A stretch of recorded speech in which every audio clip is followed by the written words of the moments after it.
Good mornings and greetings. What's going on? It's Mike's from LiveMyAssOff.com, and as part of living my ass off, one of the things that I say frequently, you probably have heard it, it's called the Serenity Prayer, and it goes, God grant me the serenity to accept the things I cannot change, the courage to change the things I can, and the wisdom to know the difference.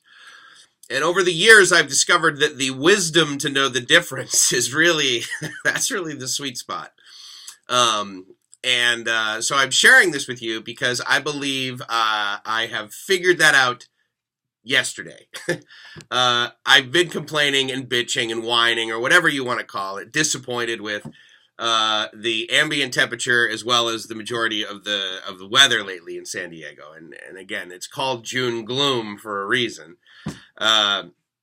But it's overcast and gray, and unfortunately they're doing construction outside my window here in my office, and so there's plastic and duct tape over it so that the dust doesn't come in through the seams. Otherwise, I would show you what the sky looks like. But at the end of the day, it's simply a marine layer that sits out over San Diego, and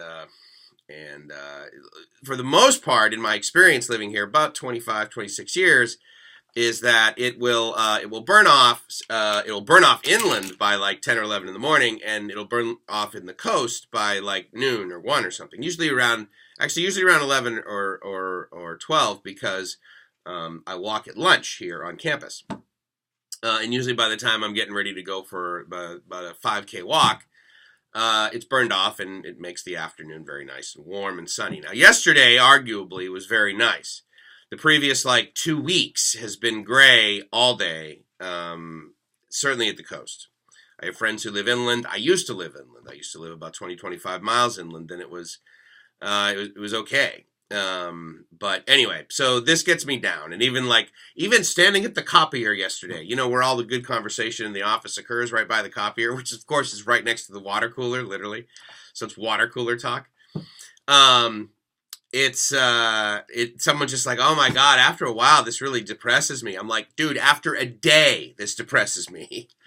So anyway, I'm in a good mood. I'm in a good space right now, but nonetheless, it's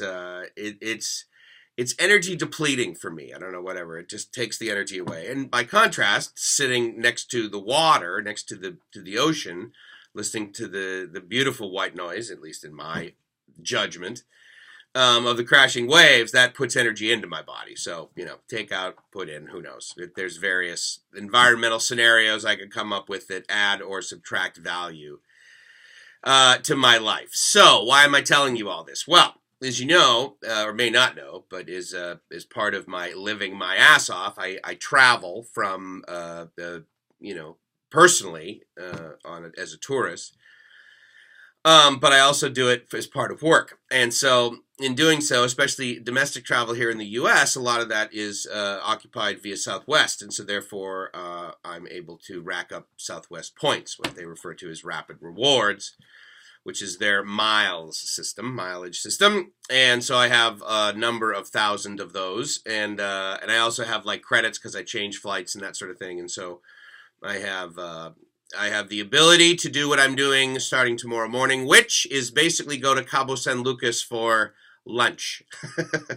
I'm going to fly out in the morning from San Diego down to San Jose del Cabo, SJD, from San to SJD, and staying in Airbnb for $50, $53 actually, including all fees and everything, and then come back the following afternoon. So I will be down in Cabo for about 26 hours or something like that. And the reason I share that with you, for a number of reasons. One, if you don't know, I was very happy to learn that it was mid-April, basically Cabo opened up a nonstop from San Diego down to, Southwest opened up, rather, a nonstop from San Diego down to San Jose del Cabo, so Cabo San Lucas. Cabo San Lucas, if you don't know, it's not just like Cabo. It's not just one Cabo place. There is the San Jose del Cabo, Los Cabos International Airport. It's kind of interchangeably named. There's also another smaller airport, which is truly near Cabo San Lucas. There's Cabo San Lucas, which from your perspective is over here. meaning this is north and this is west. But the Cabo San Lucas that most people refer to is, if you're looking at a map, it's sort of on the southwestmost portion of Baja California. And then San Jose del Cabo is basically directly south from the airport. And it's a little more artsy in the city, and then the beaches are basically composed of resorts, like all-inclusive resorts. There's a JW sort of southeast of San Jose del Cabo Airport, and then there's also Fairfield Inn and two Marriott properties. The reason I state that is because it's actually not very expensive to stay at the Fairfield Inn, for sure, and it's a fine property. It's new, but it's kind of like in the middle of nowhere. It's up on, not up on a hill, but it's like sort of up to the western portion of San Jose del Cabo. And but the JW I almost stayed at because I have a bunch of points on Marriott. However, I am 600 points shy of the multiple tens of thousands of points you need to be able to stay at the JW down there. So anyway, blew that off, and am paying the cash and all in, including the fees and the cleaning fee and that sort of thing, for this Airbnb in San Jose del Cabo, in sort of like an artsy area, is $53. So that's awesome. So literally the tickets are costing me like 9,700 Rapid Rewards points each way, as well as the fees and taxes, which is $32.20 each way. I'm sorry, $32.20 to go down there, and then it's like another 60.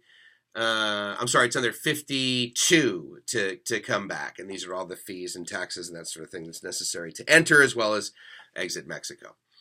So literally for $0 out of pocket and points that I earned basically doing my job, I'm going to go to Cabo for the day. And I'll take you with me, and I'll take the camera with me, and I absolutely anticipate being able to upload videos on the fly as I'm doing them. My experience with most of Mexico is that their internet is very good, and my limited experience with Cabo is that it is very gringoized, and so but the same could be said for Puerto Vallarta.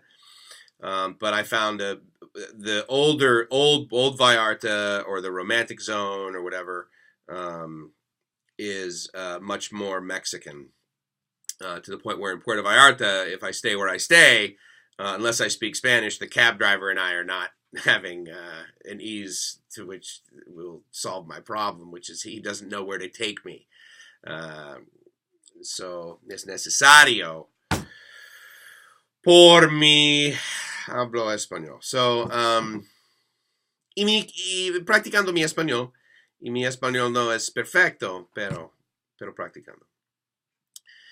So, muy bien. I am going to head down there early Saturday morning, and I think my flight leaves at, I can tell you exactly, my flight leaves at 10:55, it gets down there at 1:10, and then my return flight is, it leaves there at 2, and it gets home at 3.